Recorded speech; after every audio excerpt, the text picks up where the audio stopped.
우리가 운전을 할 때는 항상 면허증이 필요합니다. 하지만 면허증이 있다고 해서 모두가 다 운전을 잘한다라고 말할 수는 없고요. 또 면허증이 있다고 해서 항상 운전할 수 있는 건 아닙니다.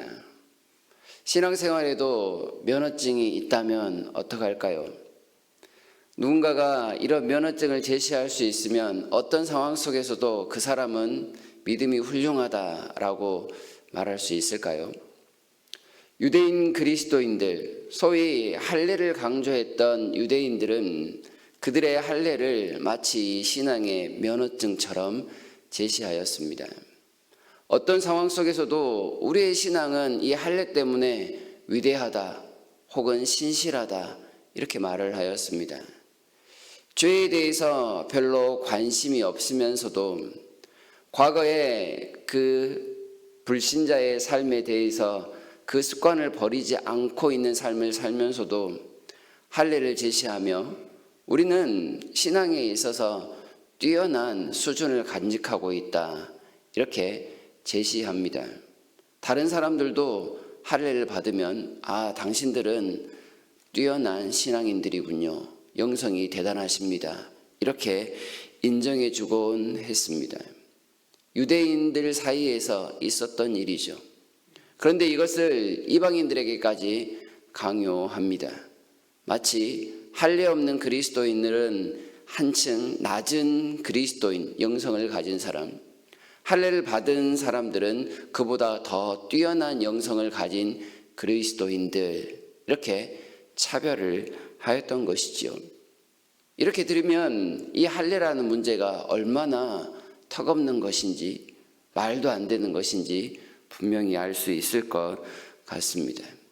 바울이 왜 그 교회, 갈라디아 교회에서 할례를 거부하였는지, 그리고 거짓 형제들이 이 이방인들에게 할례를 강요하는 일들을 매우 정죄하고 있는지를 우리가 알 수 있는 내용입니다.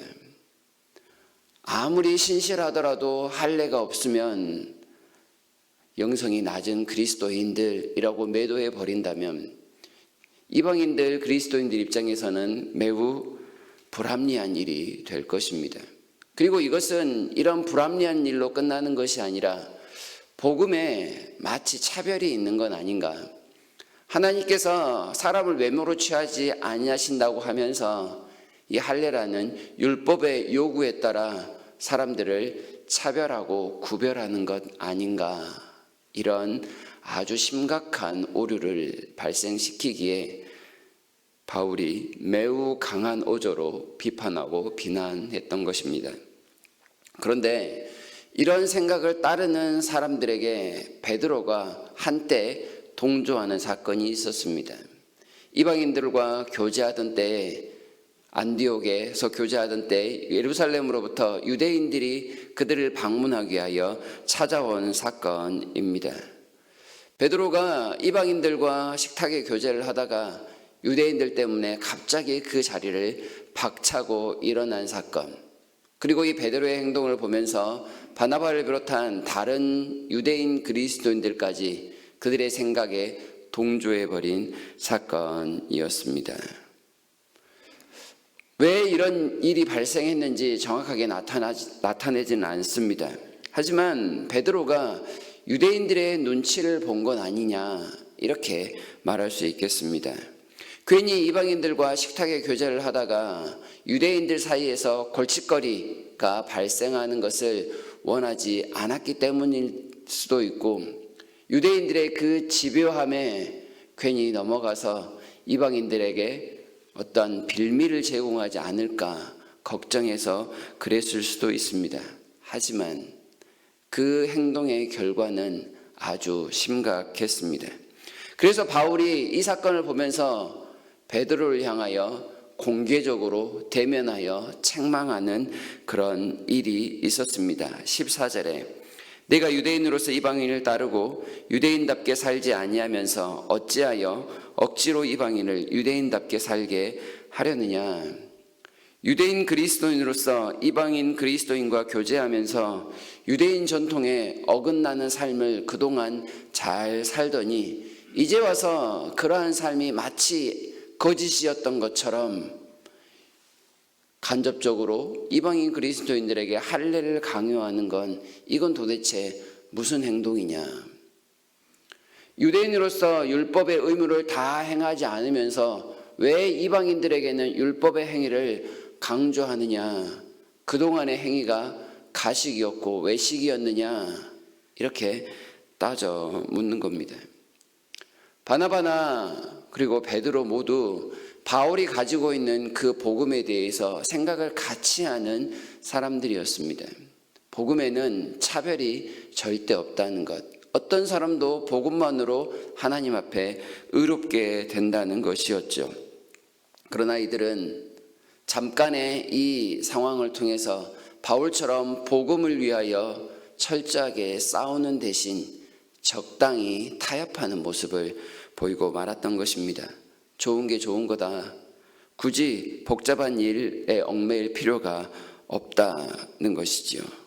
진리로 싸우기보다 삶의 융통성을 발휘하는 순간 이것은 복음의 진리가 훼손되는 그런 엄청난 결과를 가져왔던 것입니다.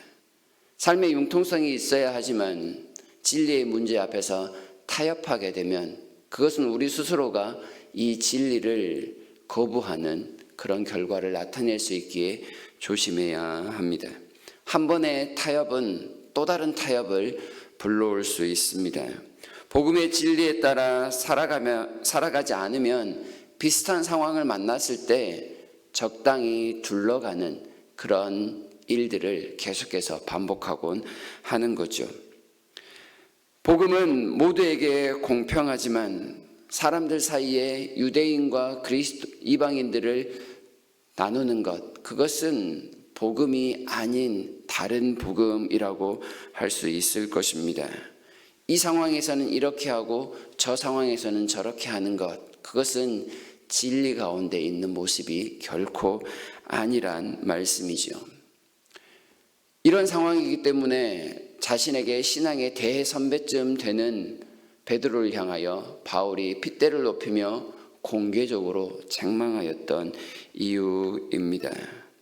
그의 행동이 복음을 변질시켰기 때문에 누구도 복음보다 더 우선할 수 없다는 사실을 한 번 더 강조하기 위함이었습니다. 그리고 이 책망을 통하여 베드로가 공개적으로 회개하고 돌이킬 수 있는 기회를 마련하였고, 이 사건을 보았던 이방인 그리스도인들에게 혹시나 우리가 잘못한 건 아닌가라는 생각을 가질 수 있었던 그런 면들을 바로잡는 것입니다.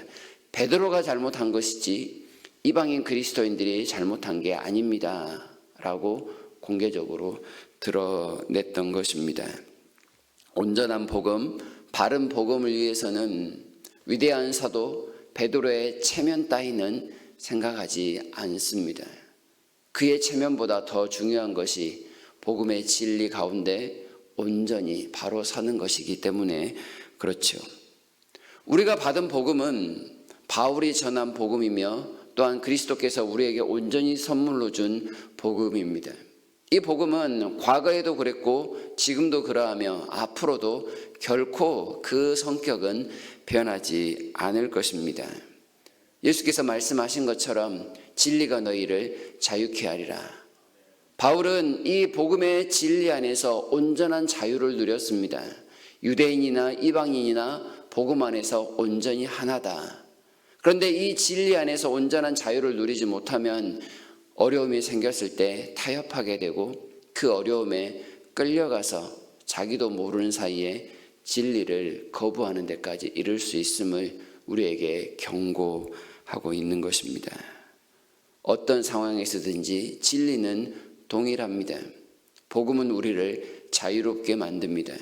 문제가 생겼을 때 그 문제를 돌아가려는 태도가 중요한 것이 아니라 진리 안에서 바르게 서서 진리 때문에 싸워야 할 때는 싸우는 데까지 나아가는 것이 바른 진리 가운데 있는 우리의 모습, 성도다움이라고 할 것입니다. 복음으로 우리가 은혜를 받았습니다. 그러면 은혜 받은 자처럼 살아가는 것이 마땅할 것입니다. 어려움이 생기니 은혜를 잠시 내려놓는 것은 그건 처세술이지 성도다움이 아님을 한 번 더 기억해야 하겠습니다. 공개적인 책망을 듣고서 베드로가 회개할 수 있었던 것처럼 은혜 가운데 있는 사람은 나의 잘못됨을 듣고 곧장 돌이켜 회개하는 사람, 바른 복음을 위하여 더욱더 붙드는 사람이라고 하겠습니다. 믿음으로 받은 구원에 감사하면서 오늘도 주님께서 주신 은혜만을 따라 살아가겠노라고 다짐하는 하루가 되셨으면 좋겠고, 그 은혜가 오늘 우리 모두 가운데 차고 넘치는 복이 임하기를 진심으로 바랍니다.